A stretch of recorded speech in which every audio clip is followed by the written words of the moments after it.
primer tema de la tarde es banderas rojas, errores que no desea cometer en la atención de pacientes pediátricos,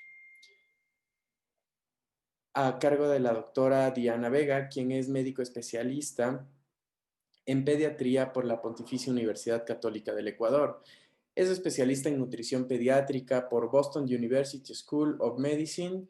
Es médico tratante en el Hospital General Docente de Calderón. Es tutora de programas de validación de posgrado de pediatría y emergencias, autora de varias publicaciones y miembro de la Sociedad Ecuatoriana de Terapia Intensiva Pediátrica y de la Sociedad Ecuatoriana de Pediatría. Doctora Diana Vega, muy buenas tardes, sea usted bienvenida. En este momento ya puede compartir su pantalla y habilitar su micrófono. Buenas tardes con todos, es un honor estar aquí, gracias por la invitación. No sé si ahí se observa ya la presentación. Así es, doctora, ya estamos viendo su presentación y el audio es nítido, entonces creo que son todos los parámetros para que podamos iniciar. Bienvenida. Ok, muchas gracias. Bueno, el tema hoy a tratar especialmente en el área de pediatría es banderas rojas, los errores que uno no desea cometer en la atención de emergencia pediátrica. Es un tema bastante amplio, lo vamos a tratar de consolidar lo que más podamos, especialmente en las patologías más frecuentes y también en patologías específicas que a veces sí se nos pasan.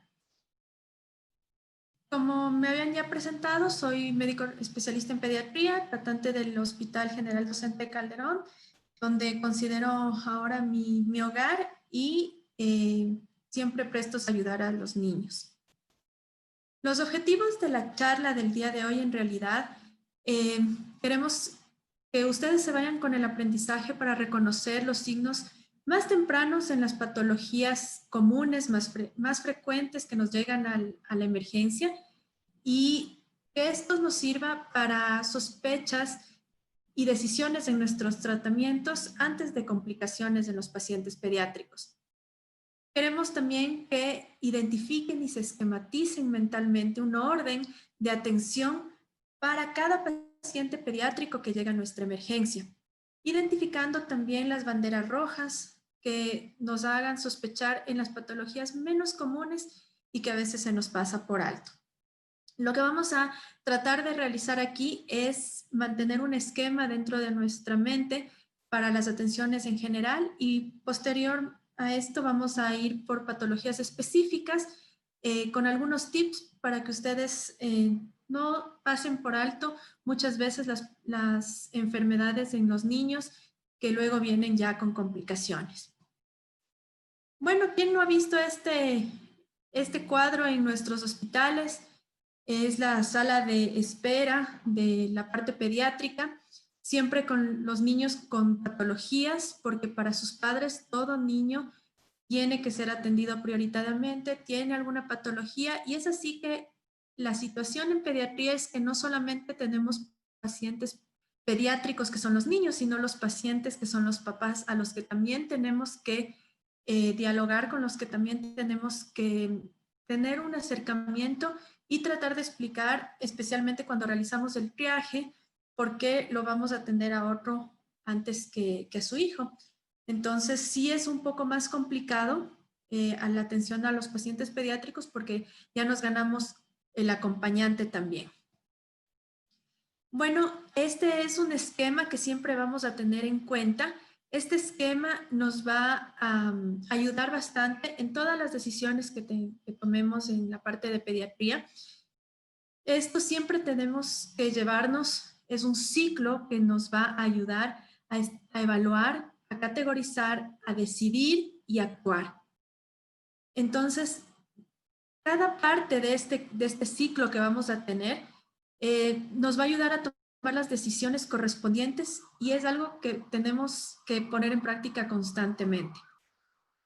Es muy importante recalcar que todo médico que esté a cargo de los pacientes en emergencia, adultos o pediátricos, tiene que ser un médico que se vaya entrenando constantemente. Uno de esos entrenamientos es el PALS, que es también un manual muy importante para poder esquematizar y actuar.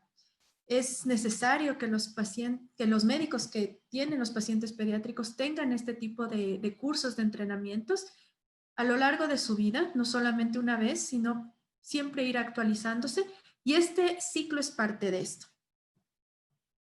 Vamos a empezar diciendo que a todo paciente pediátrico que llegue a nuestra emergencia hay que iniciar con su evaluación. Es una evaluación súper corta, es súper rápida, pero que nos va a ayudar increíblemente a ponerla en la categoría de que si necesita o no necesita una atención prioritaria. Y más que nada nos va a ayudar a identificar que ese niño pueda o no llegar a complicaciones. Y es así que tenemos el famoso triángulo de evaluación inicial, donde vamos justamente a evidenciar tanto en apariencia como en esfuerzo respiratorio, como en circulación, las características que nos llamen la atención y que nos indique que ese paciente posiblemente luego nos va a traer más problemas. Es una observación sin equipos. Esto se realiza en un corto tiempo, menos de 30 segundos, sin necesidad ni de saturadores, ni de monitorización, ni de tensiómetros, ni de termómetros, nada. Vamos a poner nuestros 5 sentidos en esta evaluación. Empezando por la apariencia. Entonces, la apariencia, justamente, si es una evaluación en donde vamos a solo utilizar nuestros sentidos, esta evaluación es recomendable que se haga en los brazos o en el regazo del cuidador o de la madre. Y la apariencia es evidenciar cómo está su tono, si es que no está flácido, si no hay mucha resistencia, cómo interactúa, la posición que tiene junto a la madre, su mirada y algo muy importante, aunque sé que muchas veces les molesta a los compañeros médicos de adultos, es el llanto. Pero el llanto es un signo muy, muy importante, ya que si es que es un llanto no consolable, es un signo de alarma.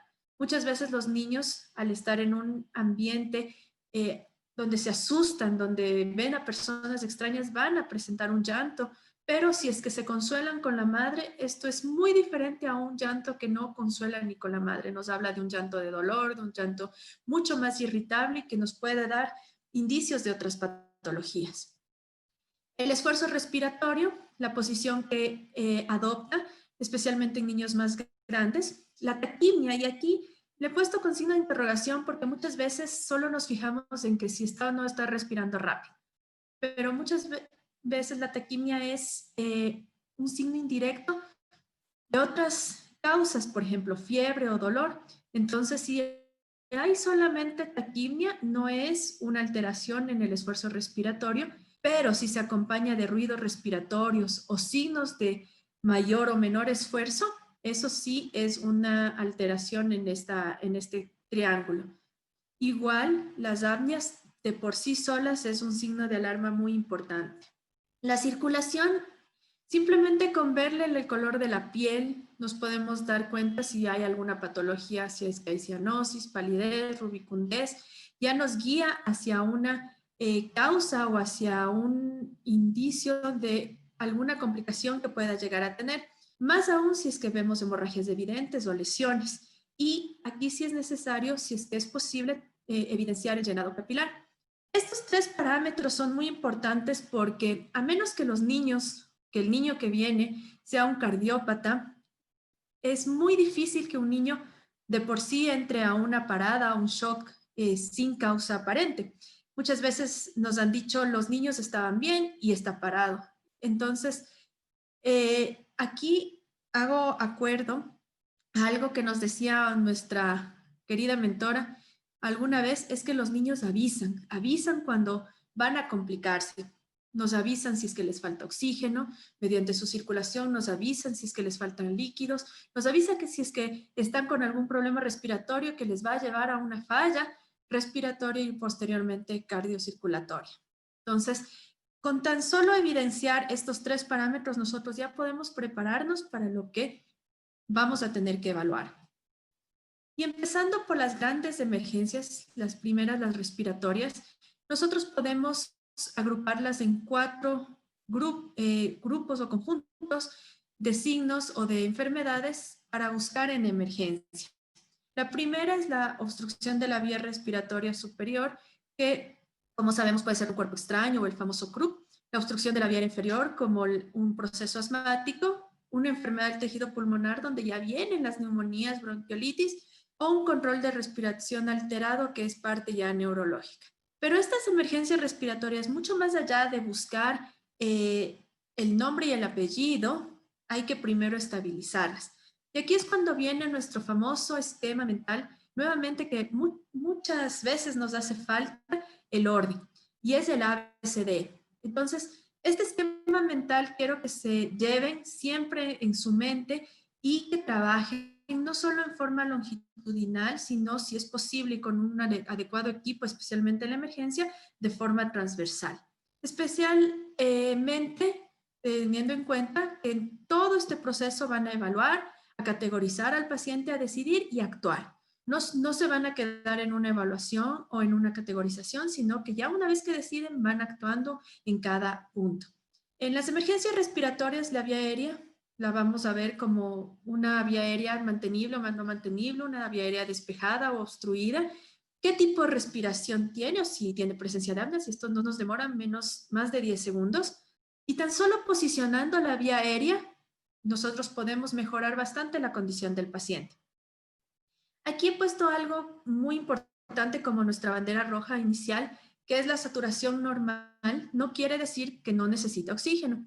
¿Y cuántas veces nos han dicho nuestras compañeras enfermeras o otros médicos que para qué le vamos a poner oxígeno a un niño que está saturando 95% y que tiene esfuerzo respiratorio?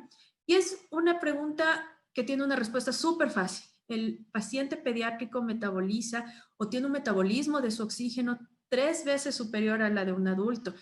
Lo consume con mucha rapidez. Entonces, este niño, mientras ustedes terminan de hacer el ABCDE con su saturación aparentemente normal y sin un dispositivo adecuado de oxígeno, ya les desaturó y ya se complicó.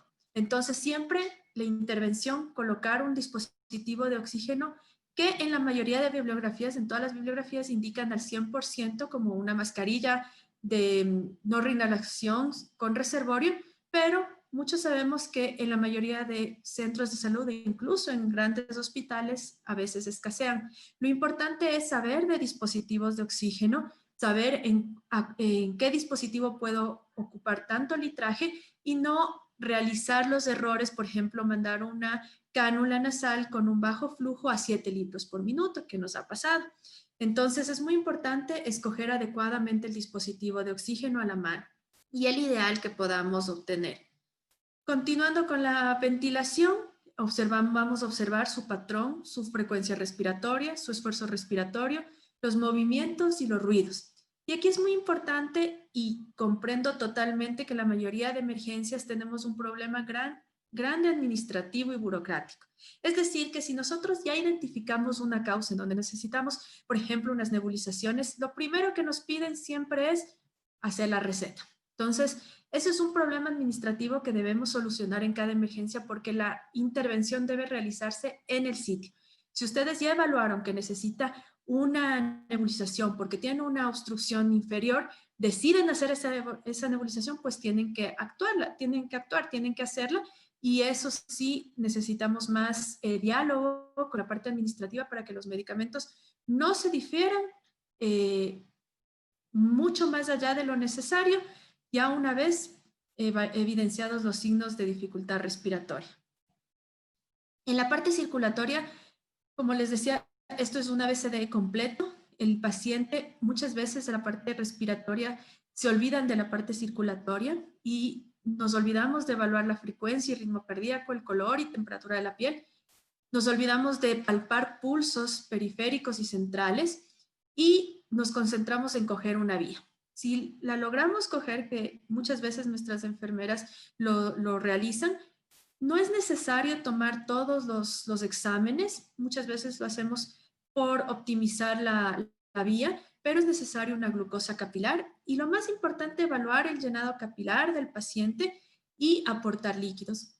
Entonces me van a decir, pero no está en shock, pero es un paciente que es respiratorio, que muy probablemente no ha comido en todo el día, que está teniendo pérdidas insensibles, que no va a seguir comiendo, entonces sí necesito yo aportar líquidos.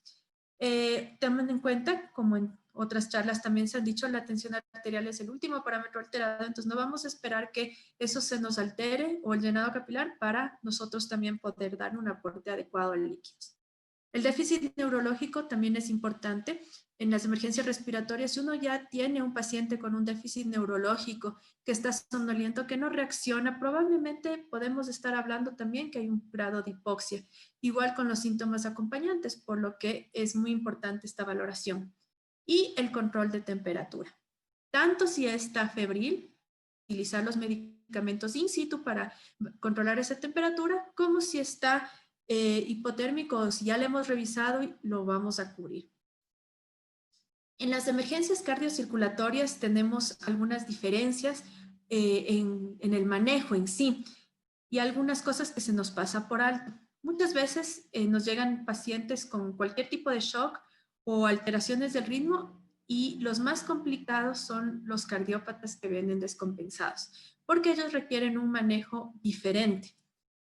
La evaluación del paciente igual, la vamos a hacer con su triángulo de evaluación inicial y posterior su ABCD. Y en el ABCD volvemos a evaluar, a categorizar, a decidir y actuar, empezando por la vía aérea, para tener una vía aérea mantenible, con su posición y dispositivo de oxígeno adecuado, especialmente en shock. Muchas veces, como no tiene alteración respiratoria y su vía está bien, no le pongo oxígeno, pues eso no es así. Muchos sabemos que la hipoxia es algo que por consumo de oxígeno, justamente por la patología por la que está cursando, es el daño que nosotros podemos evitar y no lo hacemos por no poner un dispositivo de oxígeno.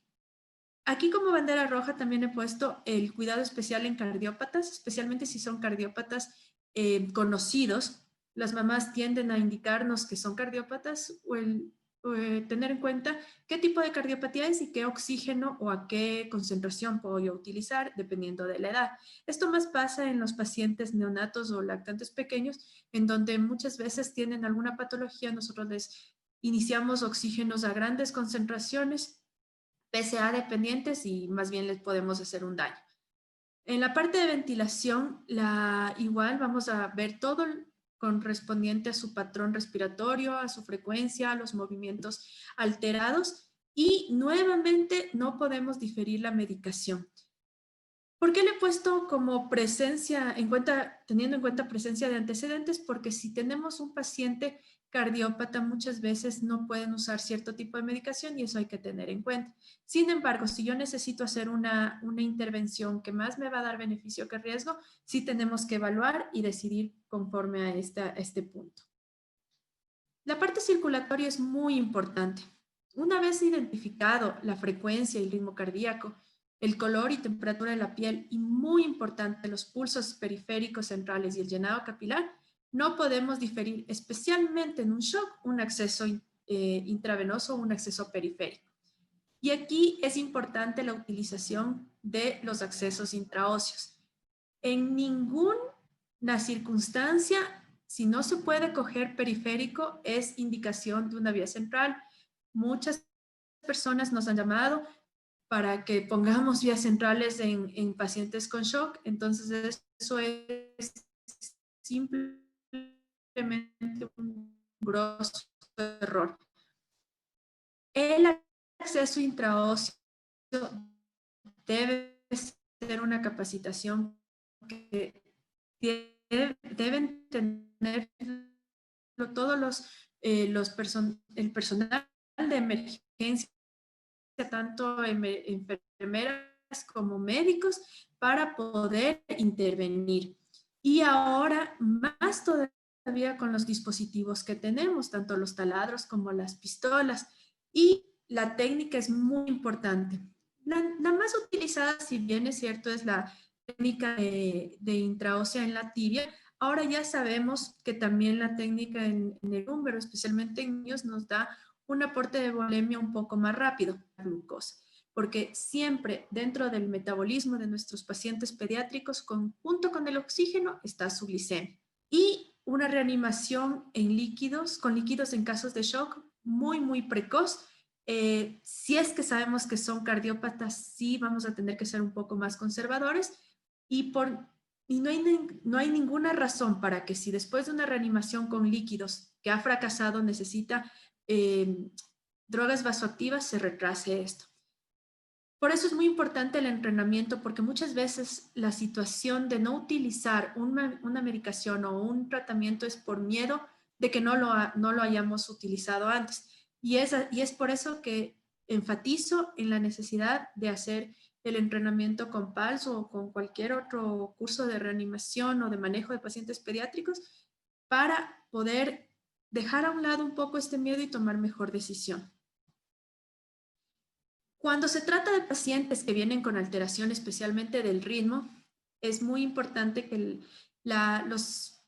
todos los médicos, enfermeras, personal de salud se familiaricen con dos cosas. Una, este aparatito que muchos les tienen miedo, el desfibrilador, que conozcan sus partes, que conozcan su forma de actuación, que incluso tengan las capacitaciones con casos simulados para que lo puedan utilizar y no hay errores. Muchas veces tan solo por no manejar, y no me van a dejar mentir, este pequeño botoncito de cambiar de desfibrilador a cardioversor, hemos cometido varios errores que han tomado las vidas de los pacientes. Entonces, número uno, manejar y conocer su desfibrilador.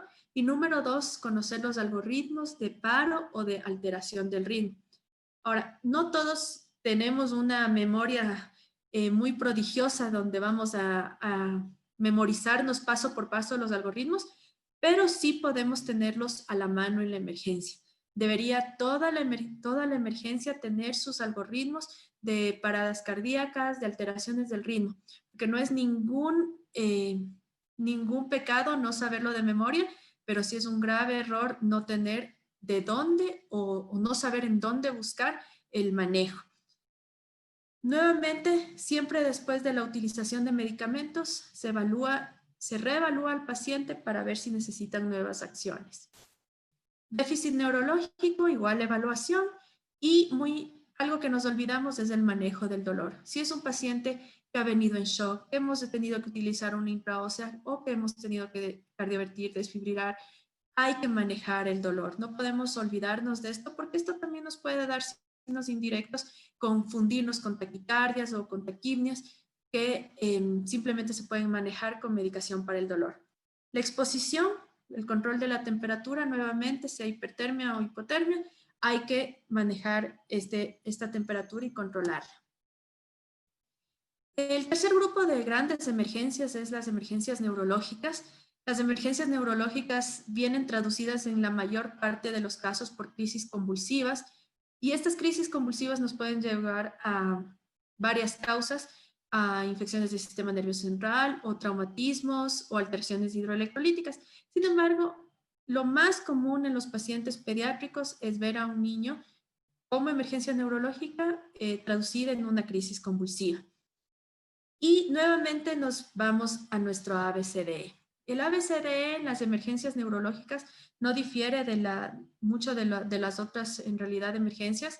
Estabilizar la vía aérea, despejar la vía aérea, porque muchas veces tenemos secreciones, especialmente en las crisis convulsivas, y un dispositivo de oxígeno. Nuevamente, y enfatizo, el aporte de oxígeno es para evitar también la hipoxia cerebral que se lleva a cabo en ese momento. Especialmente utilizar un dispositivo mientras se pueda al 100% y si no, tratar de optimizar el mejor dispositivo que tengamos a la mano para el manejo. En la ventilación, igual, ver su patrón, ver si no hay apneas, ver si hay esfuerzos mayores e intervenir. En la parte circulatoria, nuevamente vamos a evaluar todas las partes de la frecuencia, el ritmo, el color, la temperatura y el llenado capilar. Y justamente aquí nuevamente indico que no se debe retrasar un acceso periférico. No solamente porque vamos a dar líquidos, que es el aporte que vamos a dar, sino también porque podemos tener que optimizar una vía para la medicación. Y es muy importante en la parte neurológica una toma de glucosa rápida, ya que muchas veces la mayoría de crisis convulsivas se pasan por alto porque nos olvidamos de que la hipoglicemia puede causarlas. Entonces, no nos olvidamos de este paso. Tratamos de hacer un montón de exámenes, controlar y todo, y no simplemente nos olvidamos de que puede ser una alteración en la glucosa que se puede corregir fácilmente. Hay mucha controversia en las patologías neurológicas de qué solución voy a elegir. Y la mayoría de bibliografía se ha puesto en consenso en que la única solución que uno, o la única patología en donde uno debe escoger la solución salina es en el trauma cráneoencefálico sin que haya hipoglicemia. Si ya existe una hipoglicemia, por eso se enfatizo en la glucosa rápida, la toma de vía, se puede y se debe iniciar con un aporte de dextrosa. Incluso después de las primeras 24 horas en traumas craneoencefálicos, ya sea por parte enteral o parenteral, se aporta glucosa. Entonces, no hay ninguna otra razón para que en una crisis convulsiva esté con solución salina el paciente y no con dextrosa, ya que sabemos que el metabolismo nuevamente va a haber un gran metabolismo y podemos llevar a una hipoglicemia al paciente, incluso si es que pensando en que esa no fuera la causa de la crisis convulsiva. El déficit neurológico se evalúa de forma muy rápida en emergencia. Y nuevamente traigo a colación la memoria tan frágil de nosotros. La escala de Glasgow, hay muy pocas personas que conozco que se la saben de memoria. Si no la tenemos a la mano, entonces usemos los algoritmos, usemos las herramientas que nos dan los diferentes entrenamientos, y una de esas es el ABPI.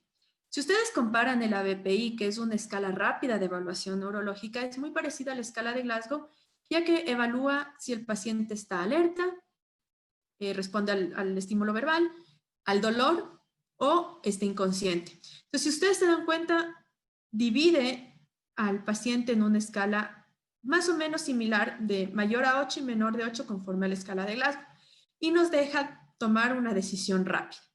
La evaluación de pupilas, que es muy importante, porque ya de nada nos sirve si evaluamos unas pupilas de manera tardía y encontramos signos de anisocoria o dilatación, sino cuando llega el paciente, y uso de medicación por la vía disponible. Especialmente en crisis convulsivas nos hemos topado que si no tienen vías periféricas no saben por dónde pasar una medicación para detener las crisis.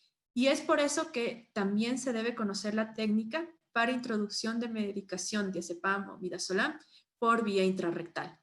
Entonces, todo esto debemos tener en cuenta en nuestra evaluación, en nuestra decisión y en las acciones que tomamos para poder mejorar el pronóstico de ese paciente. El control de temperatura, que también una vez terminada la exposición, controlar o tapar al paciente. Y algo que siempre pasa y quiero recalcar es que si un paciente viene con crisis convulsivas, que es el signo más común en las emergencias neurológicas, la mayoría piensa que es por fiebre y lo que quieren hacer es directito a la ducha, y eso no está bien. Primero, no se olviden el esquema mental de la evaluación, el ABCDE, y al final, como ustedes ven, si está con fiebre y necesita un control de temperatura, un medicamento para la temperatura, pues lo colocamos. Pero no debe ser nuestro objetivo que en nuestra mente esté convulsión febril, ducha, no, eso ya no tenemos que hacer. Controlamos las convulsiones con medicación, luego a la evaluación nosotros decidimos colocar luego un antitérmico, y una vez estable el paciente podemos iniciar medios físicos. Después de estas evaluaciones en las 3 grandes emergencias, vamos a la evaluación secundaria, donde vamos a empezar a preguntar todo lo que se nos ocurra: antecedentes, alergias, medicación, todo lo que no hayamos podido indagar. Como les digo, esto sí podemos indagarlo con una disponibilidad de buen equipo humano, o sea, de bastantes personas. Alguien lo puede estar preguntando antecedentes al acompañante o a la mamá. Sin embargo, si no logramos hacer esto, esta es la oportunidad para completarlos una vez que el paciente haya sido estabilizado. Y un examen físico completo, de pies a cabeza, en donde no se olvide ninguna parte de todo lo que examinamos en el paciente. Esto nos ayuda también a decidir la evaluación terciaria, la solicitud de exámenes complementarios. Recién aquí nosotros vamos a solicitar las biometrías, el perfil sanguíneo, la química sanguínea o una tomografía o radiografía. No cometamos el error, especialmente en emergencias neurológicas, cuando hay traumas, llevarle directito al tomógrafo, porque muchas veces esto ha sido causa de fallecimiento de los pacientes. O muchas veces lo primero que queremos hacer en un paciente con shock es una gasometría. Ustedes, teniendo su esquema mental, teniendo la fisiopatología de estas enfermedades, saben como gasómetros humanos que eso va a salir alterado. Entonces, primero tengo yo que estabilizar a mi paciente. No olvidarse también este ciclo de evaluar, categorizar, decidir y actuar constantemente en la cabeza, ¿sí? No porque ya esté estable y ya le dejo ahí al paciente, siempre tengo que volver a reevaluar. Ahora, como ya emergencias específicas hemos tomado en cuenta algunas patologías que pueden pasarnos por alto, tanto infecciosas como gastrointestinales, como evaluadas como hemos realizado hasta el momento. Empezando con la meningitis, justamente es una patología que muchas veces se nos pasa por alto, por falta de sospecha, y es un proceso inflamatorio que es bastante común en menores de 10 años, siendo una incidencia más del 80%. A pesar de que las meningitis se presenten así, las meningitis bacterianas per se y algunas meningitis han tenido menos incidencia en cierta demografía por las vacunas y nuevos antibióticos. Lo importante y clave es, primero, saber los antecedentes, si ha tenido alguna infección respiratoria o algún trauma, o pacientes que tengan válvulas donde sea un foco infeccioso, y conocer la etiología de las meningitis. Esta tablita, justamente disponible en la Asociación Española de Pediatría, nos ayuda bastante a identificar o sospechar si es que un paciente de diferente edad puede tener un agente de acuerdo a su edad. Entonces, eso es muy importante, sospechar la etiología en la meningitis para poder también decidir en su tratamiento.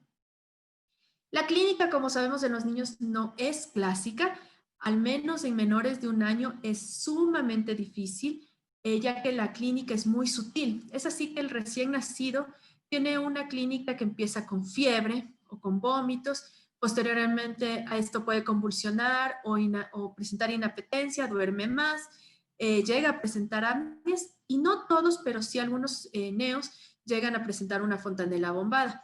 Es así que una de las principales etiologías a descartar en los neos, que de una fiebre y más todavía con crisis convulsivas, es un proceso de meningitis o una infección del sistema nervioso central.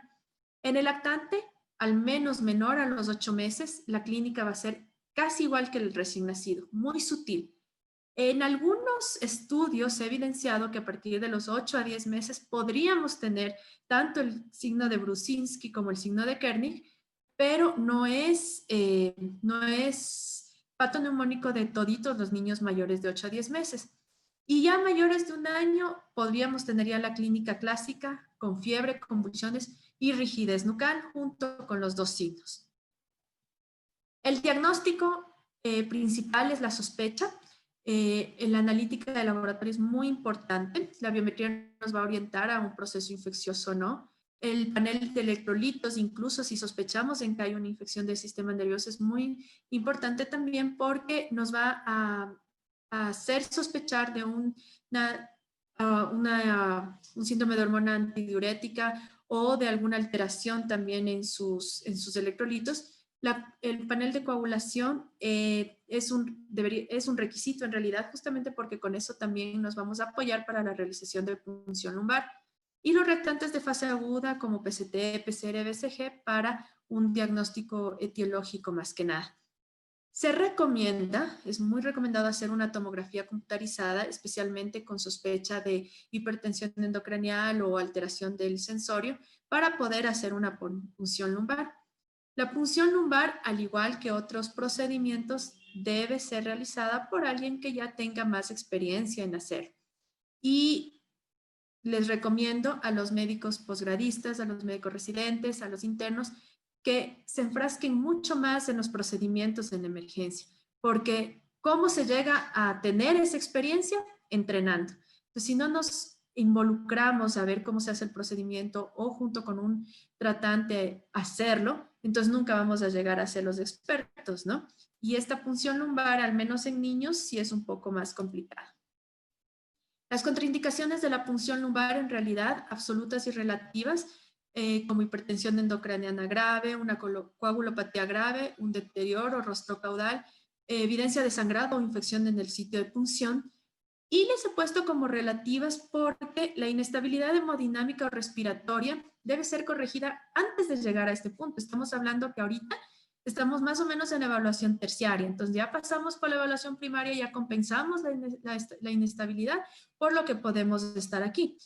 Y las alteraciones de la coagulación también pueden ser compensadas previo al procedimiento.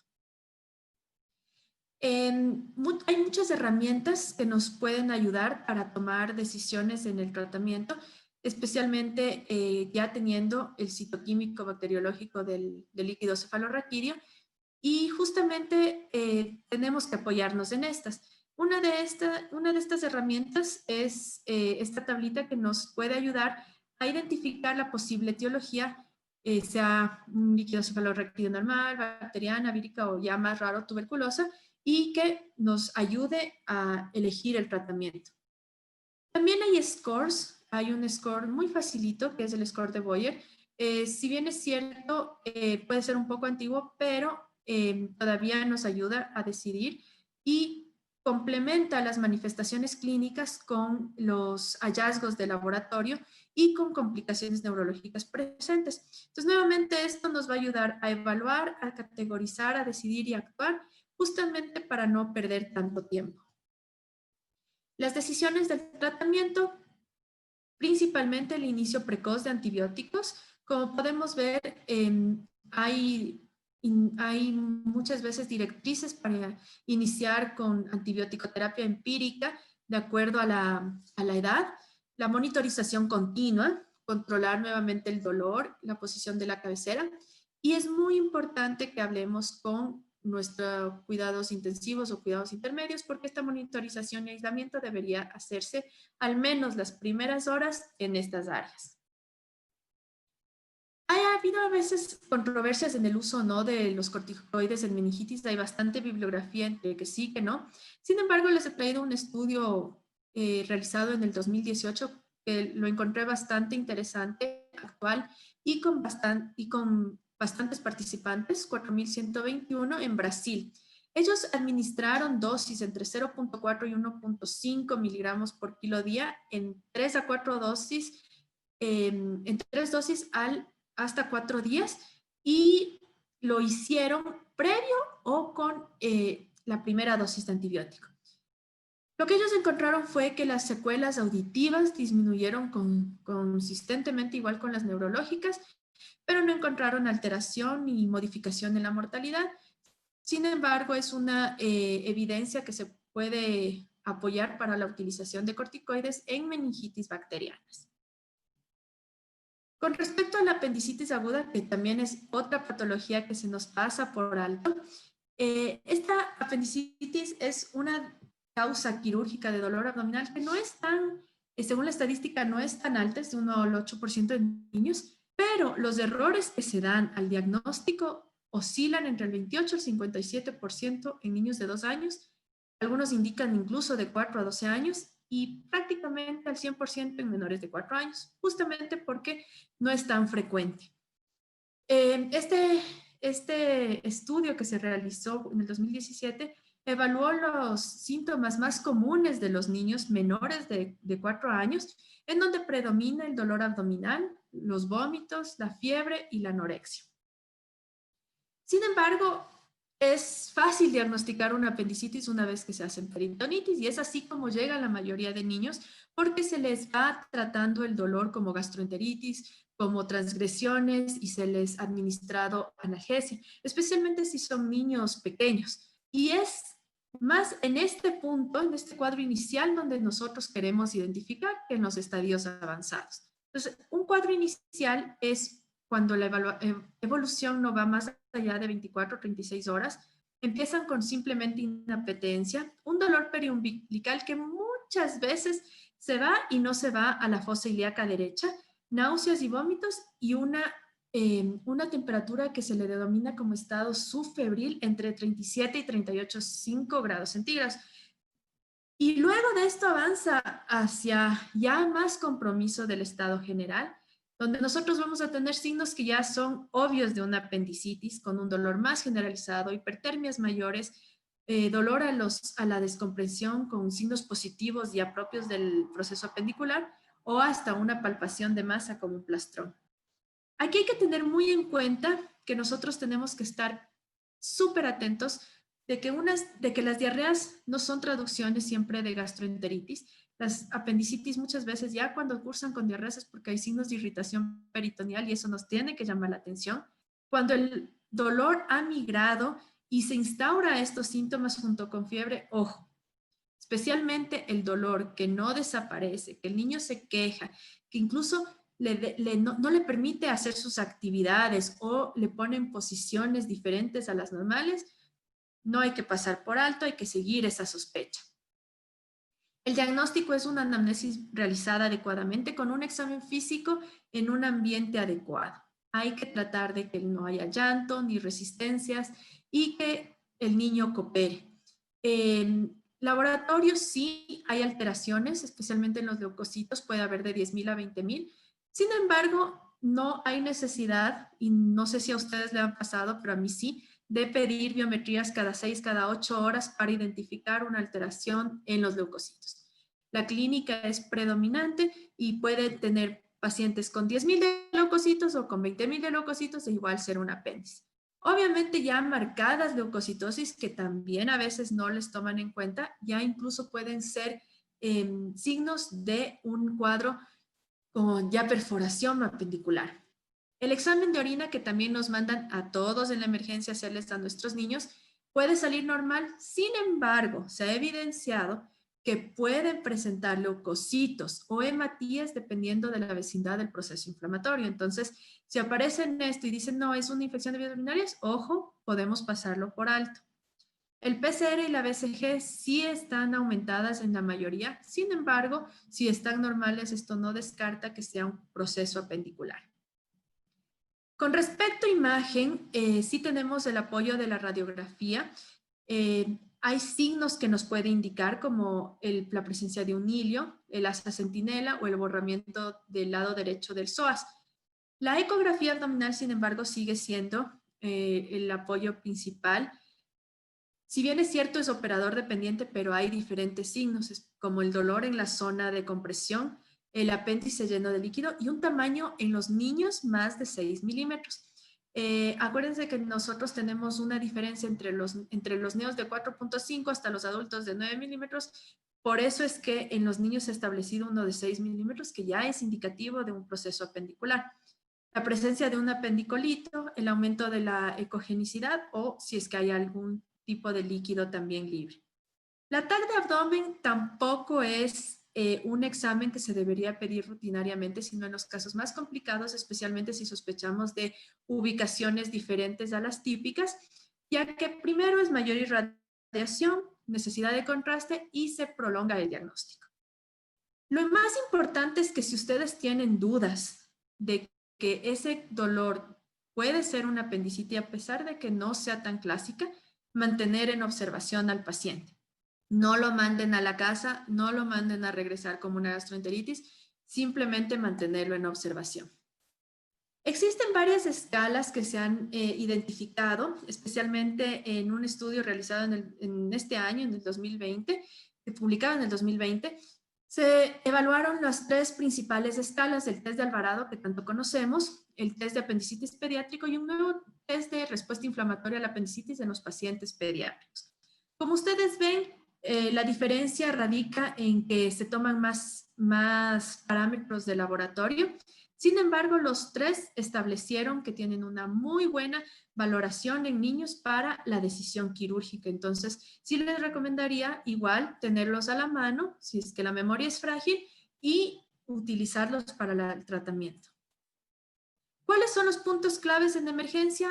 Realizar una adecuada historia clínica, el examen físico completo, solicitar los exámenes pertinentes, monitorizar siempre al paciente, no lo dejen ahí sin estarlo reevaluando. Es importante también que tengamos el apoyo de un especialista, especialmente el cirujano pediatra, pero si no contamos con un cirujano pediatra, estoy más que segura que nuestros compañeros cirujanos sí nos pueden guiar también. El manejo de líquidos, hidratación, ojo, paciente que está esperando una evaluación por apendicitis tiene que estar obviamente en ayunas y nuevamente mantenerse con líquidos. El manejo del dolor es muy controversial todavía darle en algunas emergencias medicación para el dolor, pero se ha visto que los últimos estudios no inciden o no intervienen con el proceso del dolor, los opioides o el acetaminofén, y lo podemos utilizar. El inicio de antibióticos precoces, especialmente si ya es una apendicitis, estamos esperando quirófano, iniciar los antibióticos, no esperar. Y nuevamente, buscando las causas, siempre mantener al paciente en observación. Si ustedes tienen dudas y le solicitaron la biometría cada 6 y alguien dijo que no, pero ustedes todavía tienen la duda, el dolor persiste, por favor, no le dejen ir a ese paciente porque muy probablemente llenará más la estadística de los pacientes peritonizados. Otra causa común quirúrgica de obstrucción, especialmente en 2 años, es la intususcepción. Y esta es muy peligrosa porque hemos visto que muchos pacientes menores de 2 años que no se han identificado como precozmente con una intususcepción no pueden llegar a una resolución quirúrgica y pueden cobrar la vida de estos pacientes. En los niños es un poco más idiopática la etiología que en los adultos. Los adultos siempre se evidencia una causa, pero en los niños, especialmente, obviamente los niños menores de 2 años, tienden a tener varias teorías, que haya una hiperplasia linfoide, que sea producto de una infección gastrointestinal con el primer precursor el rotavirus y las infecciones respiratorias. Como sabemos, ¿qué es la intususcepción? Es la introducción de una parte del intestino en otra parte más distal del intestino. Hay varias ubicaciones, sin embargo, la más común es la parte del intestino delgado distal, introduciéndose en la parte proximal del intestino grueso. Y los niños tienen una presentación que muchos han de haber escuchado, que es la triada. La triada que se presenta es la masa abdominal palpable, que muchas veces se la palpa como salchicha, dolor abdominal, que es por lo que más acuden. Sin embargo, lo que llama mucho la atención es las heces color rojo. Las mamás dicen con sangre o como jalea de grosellas. Si bien es cierto, esta triada se presenta en bastantes pacientes, los últimos estudios han indicado que solamente hasta el 40% del total presentan los 3 síntomas juntos. Todavía hay un 60% que muchas veces incluso no presentan dolor abdominal, sino solamente las heces de jalea de grosellas. También pueden acompañarse de vómitos y síntomas neurológicos como somnolencia o pérdida de la conciencia. El diagnóstico es primero la sospecha. Si uno tiene en la mente que un niño con una masa o con una sospecha de obstrucción menor de 2 años puede tener esto, ya ustedes han hecho bastante el diagnóstico. El examen físico y la visualización, si es posible, de las heces. Igual, la palpación debe hacerse en un ambiente adecuado para que sea mucho más precisa.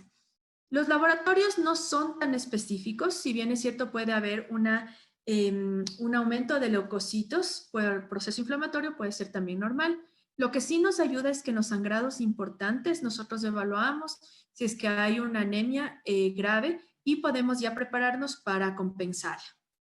La imagen se habla de una radiografía, sin embargo, la radiografía de abdomen muestra en las primeras horas totalmente normal y lo que da son signos tardíos, que ya, como les digo, a veces es muy tarde y ya puede haber más complicaciones y se puede observar la disminución del patrón gaseoso, las asas delgadas distendidas, los niveles hidroaéreos o los signos de obstrucción intestinal. El gold estándar sigue siendo la ecografía abdominal, en donde vamos a ver el signo de diana o tiro al blanco que se evidencia, como es en esta ecografía. Este es el signo en el corte transversal y en el longitudinal se verá un pseudo riñón, pero este es el que más frecuentemente se ve. Y con eso nosotros vamos a empezar a tomar decisiones. Primero, la hidratación, manejo de líquidos y si es necesario hemoderivados. Se habla de una descompresión de la distensión abdominal con una sonda nasogástrica.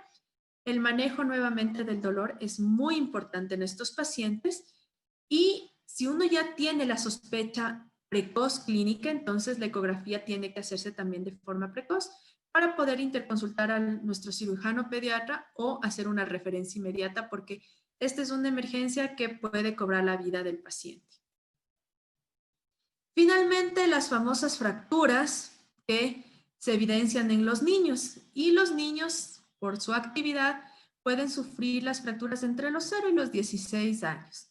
Al menos se dice que sufren una fractura por ya sea caídas, accidentes automovilísticos o por algún tipo de juego. El 42% de estos pacientes niños y el 27% de las niñas, de acuerdo a sus actividades, y la mayor incidencia es a los 15 años en niños y a los 12 años en niños. Pues, ¿por qué es tan llamativa estas fracturas y se nos pasa por alto? Porque es fácil diagnosticar una fractura que viene así, en donde cualquiera le puede decir que está fracturado o si es una fractura expuesta. Lo difícil es que los niños normalmente se pasan por alto las fracturas porque no vienen así, al menos que haya sido un accidente grave. Y ese es nuestro objetivo, tratar de identificar las fracturas que no se presentan obvias. Las localizaciones más frecuentes en el radio, en un 45.1%, seguido en número por el húmero, la tibia, la clavícula y el fémur. Ahora, los niños tienen varias características de que el hueso no se rompa tan fácil como los adultos. Y una son, el periósteo es más grueso y más activo, por lo que es bien difícil romperlo. Los periodos de inmovilización son más cortos, el hueso tiende a ser más elástico y menos frágil, por lo que muchas veces puede haber una remodelación y no fractura. La presencia del cartílago epifisiario y núcleos de osificación, la mayor capacidad de regeneración tisular, lo que hace que estos niños se recuperen muy rápido, la rápida consolidación de fracturas y que sea más raro el retraso de la consolidación o una pseudoartrosis. Estos niños igual tienen su modelado de las consolidaciones viciosas, el hipercrecimiento tras la fractura y la presencia de cartílagos. Todo esto hace más fácil su recuperación, pero también más difícil su diagnóstico. Y tenemos 4 tipos de fracturas que muchas veces no vamos a poder verlas de manera obvia. La primera es la fractura de oculta o de Toddler, que se evidencia como una fractura bajo el periósteo, porque este no se rompe, es una fractura espiroidea, especialmente en la tibia, no se desplaza y muchas veces se da en los menores de 4 años por alguna fuerza de torsión. Entonces, ellos lo que van a hacer es sentir un dolor de manera brusca o empezar a cojear o un rechazo a que lo carguen. Y muchas veces no se evidencia en todas las proyecciones radiológicas, por lo que hay que saber qué proyección pedir. La incurvación plástica es algo muy común también. Es una deformación sin fractura. Como su nombre lo indica, es una incurvación. Es justamente porque hay una fuerza que se establece que no llega a romper el hueso, pero lo deforma y uno se da cuenta porque hay dolor y limitación a la rotación del antebrazo. Esto se da más frecuente en el cúbito, en el radio y en el peroné. Y la deformación física alrededor por los tejidos blandos es mínima o a veces es ausente. Estas fracturas sí necesitan de maniobras y de inmovilización para poder mejorar. Las fracturas en rodete son las famosas fracturas que son incompletas y que se dan a nivel casi de la muñeca, en los sitios entre la metáfisis y la diáfisis, y son las que son producidas por las caídas donde los niños se apoyan en las manos con las palmas abiertas. Por eso es muy importante también saber los antecedentes. El dolor en el sitio de la fractura a la palpación es característico, pero la tumefacción o el edema no es tan frecuente. Igual se maneja justamente con inmovilización y más que nada por tener cuidado que por el sitio en el que se encuentra, luego nos puede producir alteraciones en los tejidos de crecimiento, entonces por eso es importante identificarlas. Finalmente, las fracturas en tallo verde, como su nombre lo dice, son fracturas que no son completas, como un tallo de una planta. Uno, al ejercer una presión constante, se rompe, pero no completamente, por lo que son fracturas que con maniobras de reducción son bastante manejables en inmovilización y el dolor y tumefacción aquí sí puede llegar a verse un poco más que las otras. ¿Cuáles son los puntos claves? La solicitud de los exámenes. Si ustedes tienen los antecedentes, que se cayó, que le duele, que no le pasa, realizan el examen físico y hay dolor en cierta zona, pensar y sospechar que puede ser una de estas fracturas no tan obvias y solicitar una proyección. El manejo de dolor es inmediato, por favor, antes de mandar a hacer una radiografía, controlen el dolor del paciente, eso les va a ayudar bastante a la colaboración del mismo. Sospechar de las fracturas que nuevamente no son obvias, sí, son las que más nos pasan, con los antecedentes y la historia clínica. Y lo que sí, trabajo en equipo con las especialidades, especialmente con traumatología, solicitar el apoyo. Yo sé que muchos tal vez tienen una gran experiencia en identificar las fracturas en radiografías, pero es mejor que si se tiene un especialista a la mano, usarlo. Nuevamente, la evaluación constante para la toma de decisiones en todos estos pacientes, no porque ya lo hayamos identificado o estabilizado, lo dejamos de reevaluar. Finalmente, compartir una frase de alguien muy importante para nosotros y que se usa bastante en pediatría. Ve lo que los demás no ven, lo que los demás deciden no ver, por temor, conformismo o pereza. Ve el mundo de forma nueva cada día. Así se ve la pediatría. Muchas gracias. Muchísimas gracias, doctora Vega, por habernos permitido disfrutar el día de hoy de su compañía en primer lugar. Realmente es un privilegio para todos nosotros los que discurrimos en las salas de emergencia haber escuchado una conferencia tan completa y mucho más de una profesora tan bien preparada como lo es usted, mi doctora Vega. Además de los desafíos obvios, de las pistas no verbales que los niños pueden dar, y de la enfermedad y las formas de presentación únicas que tienen las enfermedades en la población pediátrica, el diagnóstico y el tratamiento pueden estar llenos de dificultades, más aún para el médico de emergencia no experto en niños. La doctora Diana Vega ha explicado largamente las características claves que tienen las enfermedades infantiles y que el médico de emergencia no puede perder.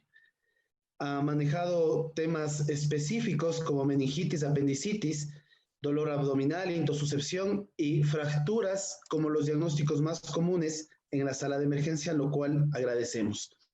Querida doctora Vega, en cuanto a la valoración del dolor abdominal pediátrico, las reglas de predicción clínica establecidas y que fueron relatadas por usted fueron 3. De ellas, ¿cuál considera usted en la práctica clínica, en la parte operativa, que es la que se puede aplicar con más facilidad por los médicos en sala de emergencia? Bueno, muchas gracias Alejandro por la invitación, por tan lindo concepto. La verdad es que de acuerdo a me imagino que son los scores que se pueden manejar, el más fácil en realidad todavía sigue siendo el test de Alvarado, ¿sí? Más que nada por la facilidad justamente de no tener necesariamente todos los parámetros de laboratorio. Yo creo que ese es el más fácil de manejar y que como se comprobado, todavía es muy sensible y específico para la evaluación del dolor abdominal. Muchísimas gracias. En cuanto a la valoración específica de las patologías del sistema nervioso central, haciendo principal hincapié en la meningitis, en los pacientes lactantes menores, ¿qué banderas rojas no deberían descuidarse para sospechar de meningitis? Como habíamos hablado, en los pacientes lactantes menores, todo paciente lactante menor que venga con fiebre cuyo foco no se dilucida entre los más comunes respiratorios, abdominales, infecciones de vías urinarias que está establecido, ya es indicativo de sospecha de apendicitis. Más todavía si tienen otros parámetros como un niño vomitador o un niño que nos ha convulsionado. Muchas veces sí quiero hacer hincapié, hay pacientes que vienen con crisis convulsivas febriles y lo principal que nos llama o lo principal que diagnosticamos es una virosis o un cuadro respiratorio. En esos pacientes es una bandera roja justamente para que no dejemos escapar esta posibilidad. Muy bien, muchísimas gracias. ¿Cree usted que podría relatarnos entre su experiencia clínica en sala de emergencia de un hospital, cuál es la patología más subdiagnosticada? La verdad es que por experiencia, insisto que es la apendicitis. La apendicitis sigue siendo una de las patologías que muchas veces no se le da tan importancia, especialmente en los menores de 4 años, porque su clínica no es tan florida o porque pensamos que no es tan común en esta edad. Y muchas veces los niños de esta edad debutan con cuadros de diarreas, cuadros de dolor abdominal y pensamos simplemente que es una gastroenteritis. Llama mucho la atención también porque, como la mayoría sabe, los niños más pequeños son a los que más les tienen miedo y les solicitan exámenes y al ver que no tienen los parámetros clásicos, los dejan ir a la casa. Entonces, yo continúo pensando que la apendicitis es la más subdiagnosticada. El control efectivo del dolor parecería ser un puntal que no se debe descuidar en la atención efectiva de los niños en sala de emergencia. Entre los usos farmacológicos más frecuentes y entre los fármacos más frecuentes, ¿cuál usted recomendaría como primera opción en el manejo de un niño con dolor moderado a severo? Bueno, ahora ya hay nuevas guías para el manejo del dolor, no solamente el uso de un buen analgésico que en realidad es el acetaminofén, pero hay, por ejemplo, nuevas guías con el uso de ketamina que se está estableciendo en los pacientes pediátricos. Sin embargo, muchas veces no lo contamos, o pequeñas dosis de opioides o fentanil. También lo recomendaría en un dolor moderado a severo. El uso del fentanilo recomendado para el manejo del dolor pediátrico moderado a severo, ¿cuál sería la vía de administración de predilección y más segura? Bueno, la vía continúa siendo la vía periférica, ¿sí? A dosis mínimas, que normalmente es de 0,5 miligramos por kilo, teniendo en cuenta siempre que cada paciente es diferente y teniendo todo a la mano por un proceso que casi no está dándose ya de depresión respiratoria. Excelente. La doctora María de los Ángeles Vélez explicó hace un par de días que se podría utilizar la vía inhalatoria del fentanilo como una vía segura para el control del dolor. ¿Cuál es su concepto?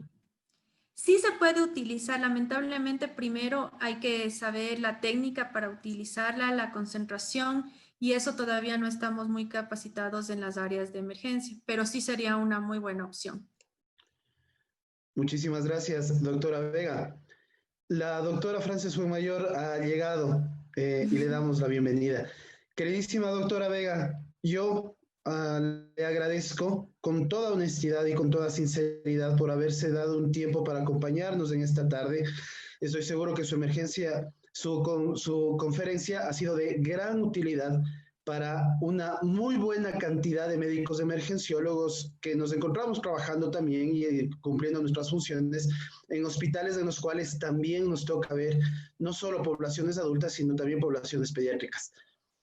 La doctora Diana Vega es médica especialista en pediatría y es médica tratante del Hospital General Docente de Calderón. Le agradecemos muchísimo, doctora Vega. Un abrazo, Muchas muchas gracias, gracias. Alejito, también un honor. Hasta la próxima, Hasta Dianita. luego. Hasta luego, gracias.